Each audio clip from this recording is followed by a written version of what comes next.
미국 뉴욕 증시는 주요 경제 지표에 주목하며 혼조세로 마감했습니다. 스탠다드 앤드 푸어스 S&P 500 지수와 나스닥 종합 지수는 각각 6,047.15, 19,403.5로 마감하며 종가 기준 사상 최고치를 경신했습니다.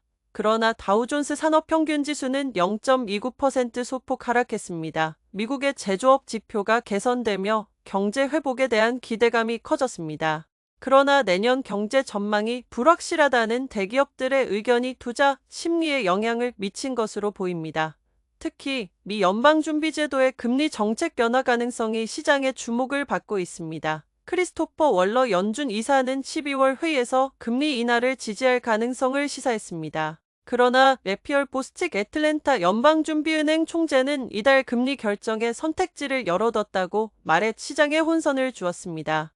유럽 주요국 증시는 독일 증시의 강력한 상승세에 힘입어 일제히 상승했습니다. 독일 프랑크푸르트 증시의 DAX 지수는 19,933.62포인트로 사상 최고치에 마감했습니다. 유로화 가치 하락이 독일 수출업체에 긍정적으로 작용한 것으로 분석됩니다.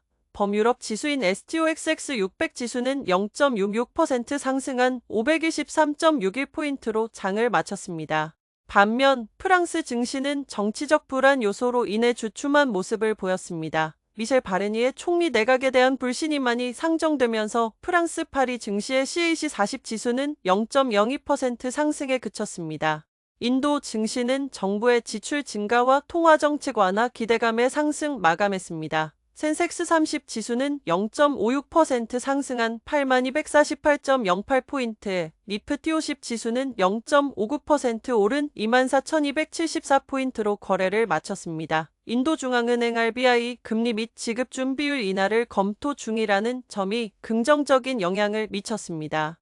특히 릴라이언스 인더스트리와 HDFC 은행 등 대형주들이 지수 상승을 주도했습니다. 미국 국채 수익률은 제조업 지표 개선에 따른 경기 회복 기대감으로 대체로 상승했습니다. 10년 만기 국채 수익률은 4.20%로 상승했으며 2년물 수익률도 4.19%로 올랐습니다.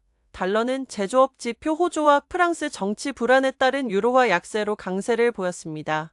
주요 6개 통화 대비 달러 가치를 나타내는 달러화 지수는 0.63% 상승한 106.4를 기록했습니다. 국제 유가는 중국 지표와 연준의 금리 인하 전망을 주목하며 보합세를 나타냈습니다. 미 서부 텍사스 산원 UWTI는 0.04% 내린 69.99달러, 브렌트유는 0.13% 하락한 71.75달러를 기록했습니다.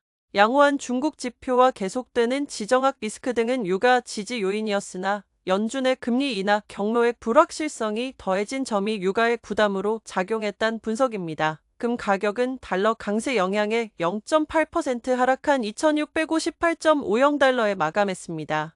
이번 주말 직전 발표되는 미 노동부의 11월 고용지표가 주목됩니다. 이번 고용지표는 오는 17에서 18일 연방공개시장위원회 FOMC의 2024년 마지막 금리 결정에 적잖은 영향을 미칠 전망입니다.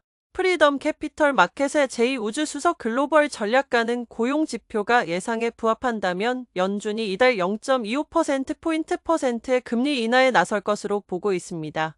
당장 3일에는 10월 구인 건수가 발표되며 다음 날인 4일에는 오토매틱 데이터 프로세싱 ADP의 11월 민간 고용지표를 공개합니다.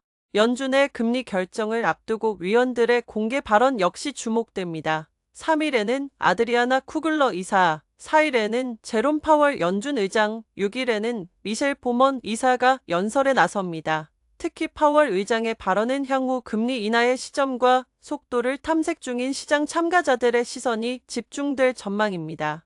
내달 20일 취임하는 도널드 트럼프 미국 대통령 당선인의 행보에도 주목할 필요가 있겠습니다. 시장에서는 트럼프 당선인이 감세와 관세 부과, 규제 완화의 경제 정책에 중점을 둘 것으로 기대합니다.